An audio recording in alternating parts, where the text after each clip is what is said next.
pengaplikasian GMO pada masa depan. Semua cerita ini menunjukkan aplikasi yang sangat sempit, di mana 99% dari semua GMO yang kita gunakan saat ini menghasilkan pestisida atau resisten terhadapnya. Masih banyak lagi yang bisa kami lakukan. Para ilmuwan sedang mengerjakan GMO yang dapat memperbaiki pola makan kita.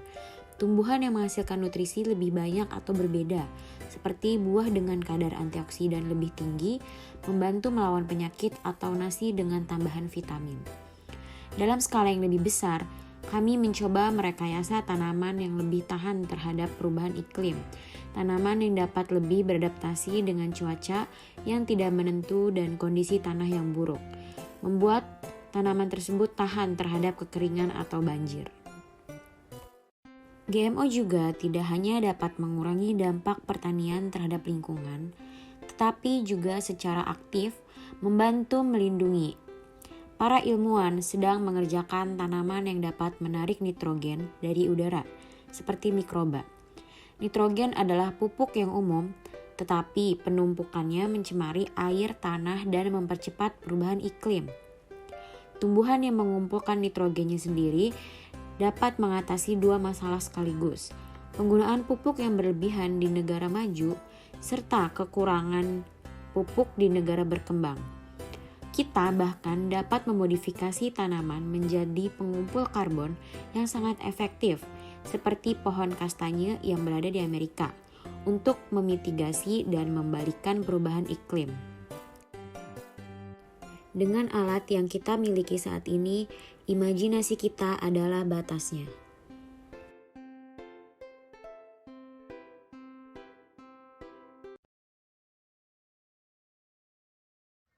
GMO atau Genetically Modified Organism. Apa sih GMO itu? GMO atau Genetically Modified Organism adalah satu teknik hasil rekayasa genetika di mana organisme yang gen-gennya itu telah diubah dengan menggunakan teknik rekayasa hasil genetika.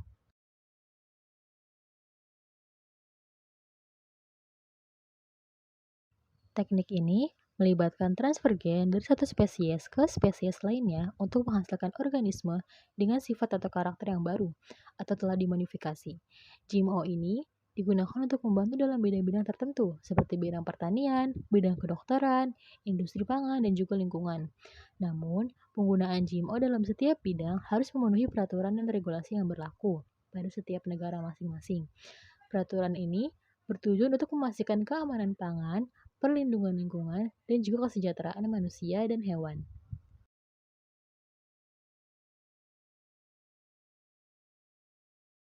Sejarah GMO sudah dimulai sejak tahun 1970-an ketika para ilmuwan mengembangkan teknik rekayasa genetika.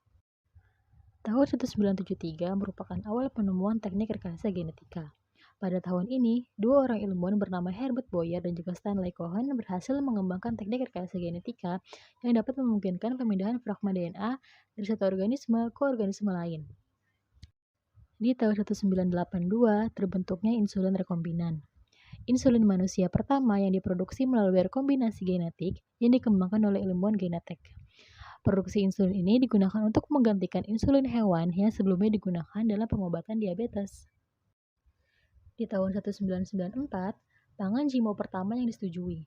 Pangan GMO pertama yang mendapatkan persetujuan untuk dikonsumsi manusia di Amerika Serikat adalah tomat flavor savar, yang dimodifikasi genetiknya untuk memperlambat proses pematangan sehingga dapat memiliki umur simpan yang lebih lama.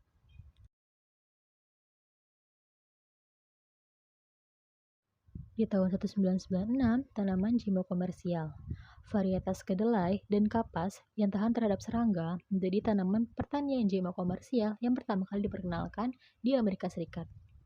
Setelah itu, terdapat tanaman jagung, kentang, tomat, paprika, dan juga yang lainnya yang mengalami modifikasi genetik untuk menghasilkan sifat-sifat tertentu. Di tahun 1997 adalah domba doli.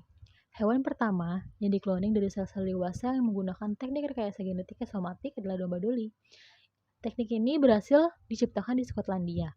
Hal ini menjadi salah satu pencapaian terkemuka dalam rekayasa genetika yang menimbulkan perdebatan etis yang luas. Kemudian, pada tahun 2000-an, banyak pengembangan tanaman GMO lebih lanjut yang disebarkan di seluruh dunia. Banyak negara seperti Amerika Serikat, Kanada, Brasil, Argentina, India, dan juga Tiongkok yang mengadopsi tanaman GMO dalam praktik pertanian mereka. Sejak saat itu, penggunaan GMO terus berkembang dan menimbulkan kontroversi terkait keamanan pangan, dampak lingkungan, serta masalah sosial dan etika. Penelitian dan pengembangan terus dilakukan untuk memahami dan mengatasi risiko terkait dari penggunaan GMO. Permasalahan GMO dalam industri dan pertanian.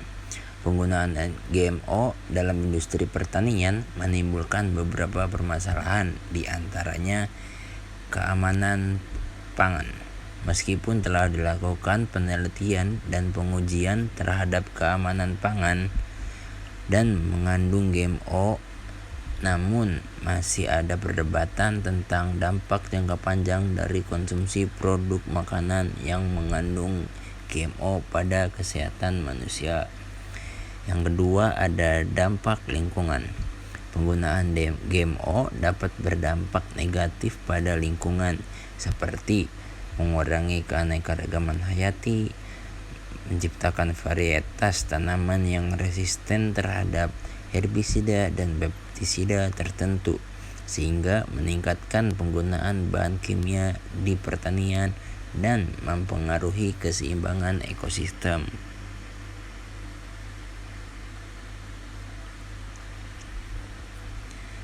Nah, yang ketiga ada ketergantungan petani. Petani yang menggunakan benih GMO biasanya harus membeli benih dari perusahaan yang memproduksinya, sehingga mereka menjadi lebih tergantung pada perusahaan tersebut, dan sehingga harga benih dapat berdampak pada pendapatan petani. Yang terakhir ada dampak sosial dan ekonomi. Penggunaan GMO dapat berdampak pada masyarakat lokal dan ekonomi, sehingga mengurangi keberlanjutan pertanian lokal dan menimbulkan ketergantungan pada pasar global. Oleh karena itu, perlu dilakukan kajian secara seksama tentang penggunaan GMO dalam industri pertanian, termasuk dampaknya pada lingkungan, kesehatan manusia, dan masyarakat, sehingga dapat diambil tindakan yang tepat untuk meminimalkan dampak negatifnya dan memaksimalkan manfaatnya. Oke, kita masuk ke pembahasan yang selanjutnya, yaitu mengenai dampak positif dan negatif dari GMO. Yang pertama yaitu ada dampak positif GMO atau Genetically Modified Organism. Yang pertama adalah ketahanan, di mana GMO ini dapat meningkatkan ketahanan tanaman yang lebih lama, bahwa ada potensi tak terbatas dalam rekayasa genetika yang bermanfaat untuk mengurangi penggunaan pestisida dan mengatasi kekurangan pangan. Yang kedua yaitu dapat meningkatkan hasil panen yang lebih tinggi. Keuntungan yang diperoleh dari GMO termasuk kelebihannya dengan sesama produk yang alamiah. Yang ketiga yaitu pangan hasil rekayasa genetika ini juga meningkatkan efisiensi dan produktivitas. Dan yang terakhir, yang keempat, yaitu nilai ekonomi dan nutrisi, di mana GMO ini dapat meningkatkan nilai ekonomi produk dan memperbaiki nutrisi dan nilai palatabilitas. Hal ini berlaku dalam pembuatan biofuel dari tanaman seperti dari kedelai, kanola, jagung, dan gandum.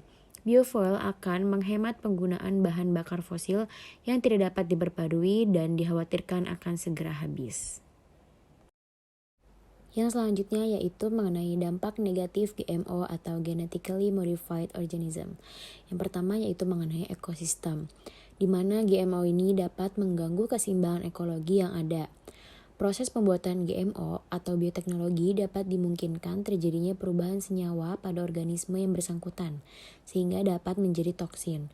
Gen baru yang dihasilkan atau peningkatan kadar hasil produksi dari gen yang sudah ada dapat menyebabkan metabolisme dari organisme yang dimodifikasi, lalu menyebabkan tingginya formasi toksin yang sudah ada atau bahkan menimbulkan formasi toksin yang baru.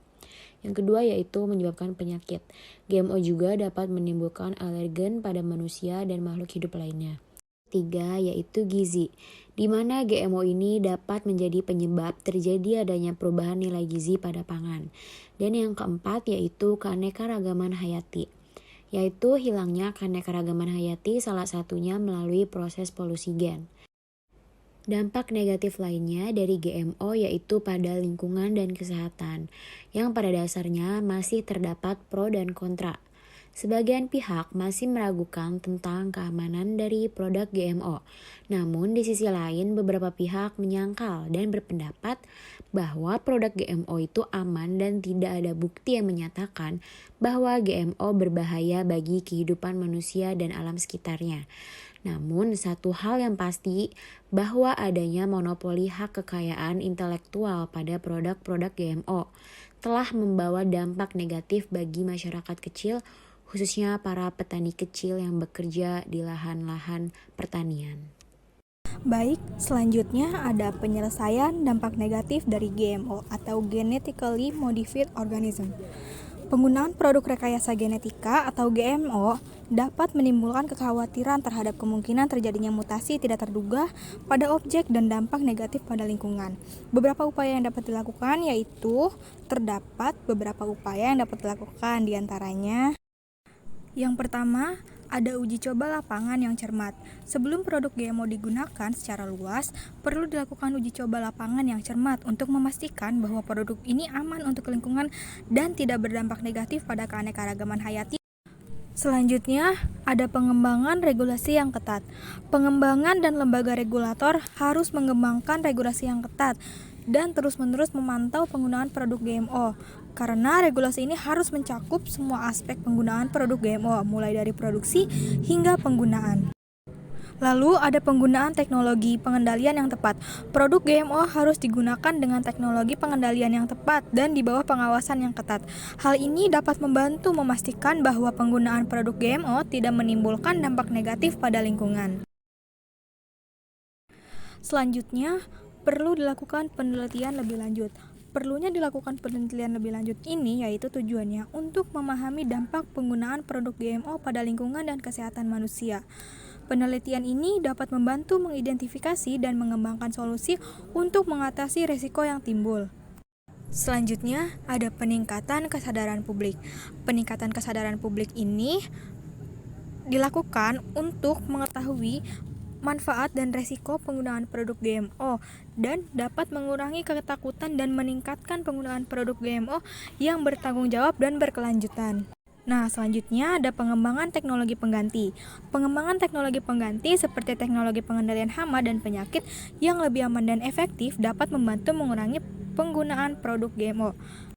Nah, dari beberapa upaya-upaya tadi harus dilakukan secara bersama-sama oleh semua pihak yang terlibat dalam pengembangan dan penggunaan produk GMO untuk memastikan penggunaan produk GMO yang bertanggung jawab dan berkelanjutan. Oke teman-teman, cukup sekian video dan pembahasan yang dapat kami sampaikan kepada teman-teman semua mengenai kontroversi GMO atau Genetically Modified Organism.